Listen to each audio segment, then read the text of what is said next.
Hello again and welcome to the Scouting Report. This is where we look ahead to our next opposition, and this time it is Bristol Rovers, Matt Taylors Bristol Rovers, as we're going to refer to them over the next few days. We have Charlie from the Talking Gas podcast. How are you doing, Charlie? Yeah, I'm really good, thanks. Appreciate you having me on. No, it's an absolute pleasure. Looking forward to the game. Rotherham fans are looking forward to this game for a number of reasons. We have to start by talking about Matt Taylor. It's not very often we come up against a former manager. He took over about a week after we sacked him last year, which was interesting. How has Matt Taylor reign gone so far at Bristol Rovers?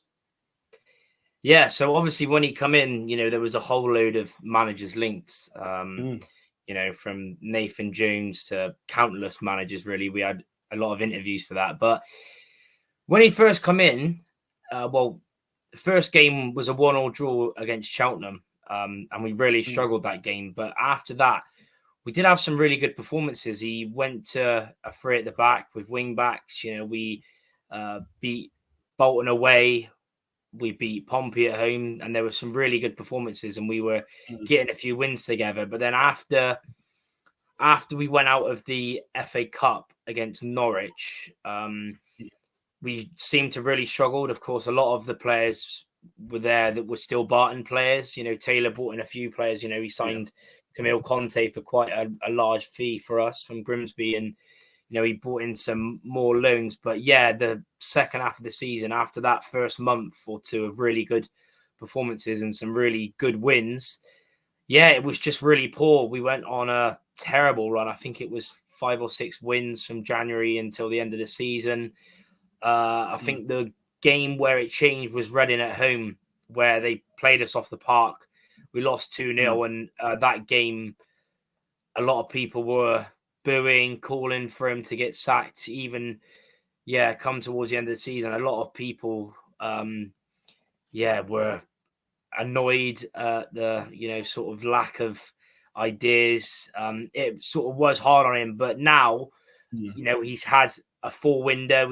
After the signing we've made today, we signed 14 players.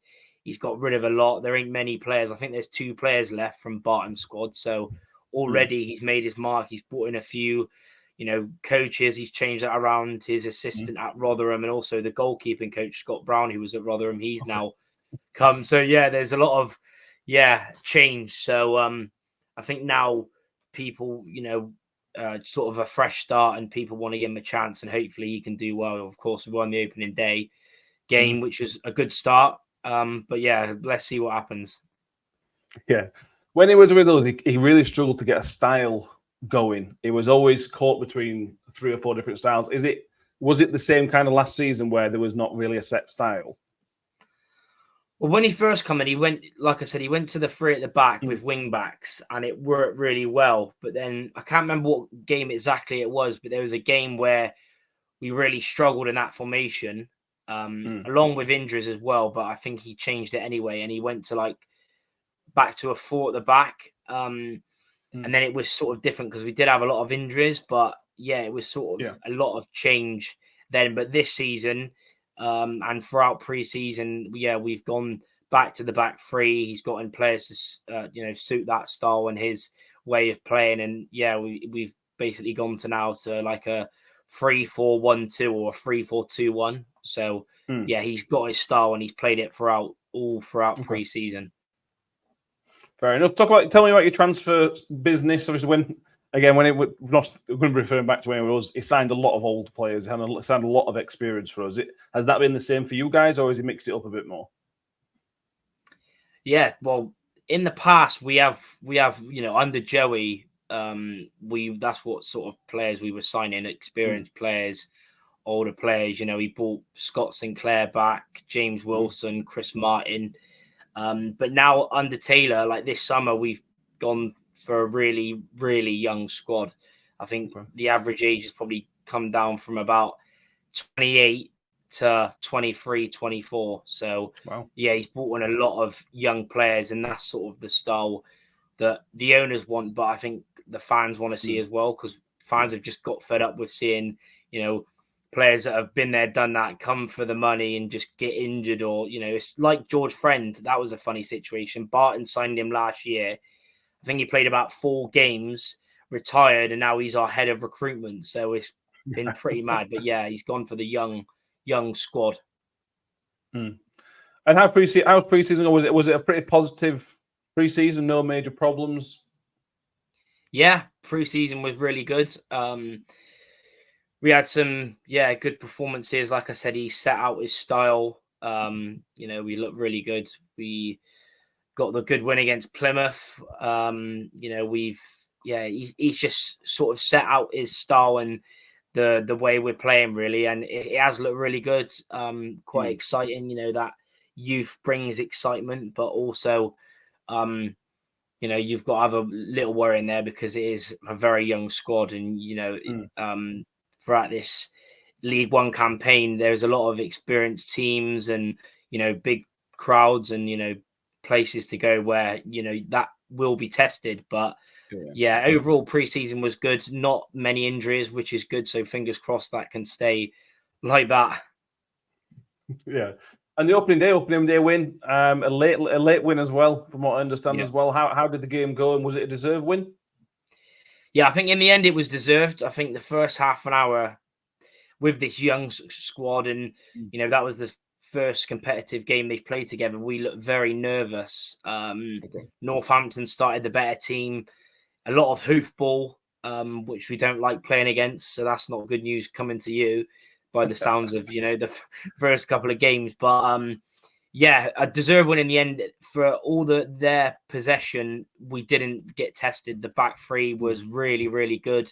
And then, in the end, it's funny enough because we took off Omachiri, who is now our most expensive signing as a Rovers player, and Hutchinson, and we put that Belongo up front. And that was his first ever game in the EFL. And he went on and got the winner really late on. So in the end, it was deserved. Didn't create loads of, amazing opportunities, but overall solid, clean sheet, and got a deserved win in the end.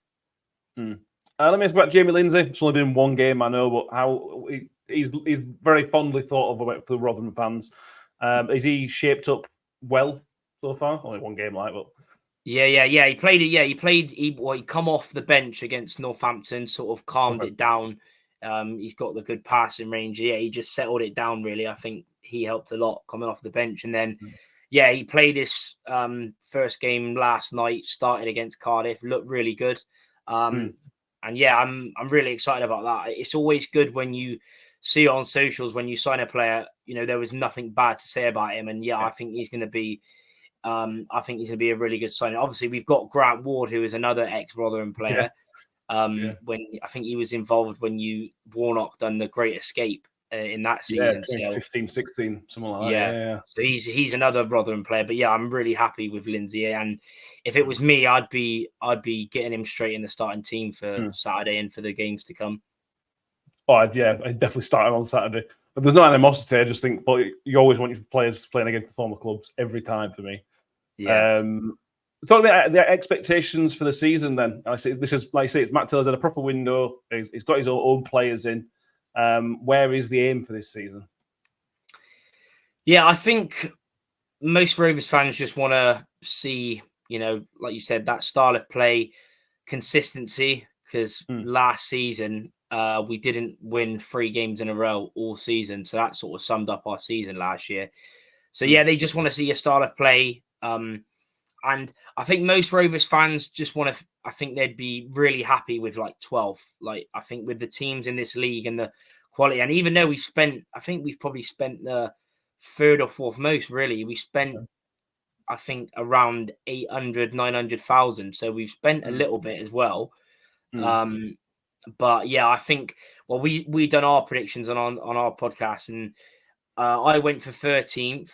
And then the 2 others, Josh went for 10th, and then Neil went for 16th. So, it's mainly sort of just want to improve on that 15th place finish last season, because it almost looks a little bit better than what it felt like and what we were watching last year. It felt like, especially come the end, that we were like one of the teams that, our form was so bad. So we just, want to see consistency, obviously that consistent style as well.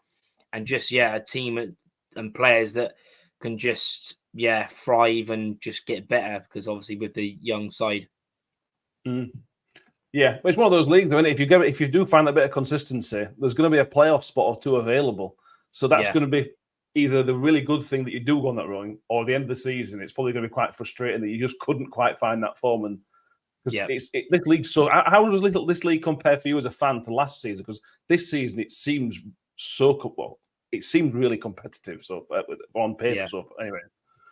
Yeah, 100%. Well, last year I thought definitely it was weaker. So last year I was really excited. I predicted to finish sixth last year. That went horribly wrong. But yeah, this year it's definitely the toughest. Like when you see Birmingham, what is it? They spent nearly 20 million. Like it's stupid. Crazy. And then you look at yourselves that always do well in this league. Huddersfield, and even the teams come up, have spent money and have kept most of their players and added to that. So yeah, it's definitely the toughest I've seen, since supporting Rovers. Yeah, I agree. Even the ones we've been promoted in the past, I feel like this is more competitive. There's like 14 teams that could have a conversation about being serious playoff contenders, and it's just crazy. Let's finish off on a score prediction then. Your first away game of the season. Matt Taylor against his former club. It's got everything written up for a Bristol Rovers win for me, to be honest.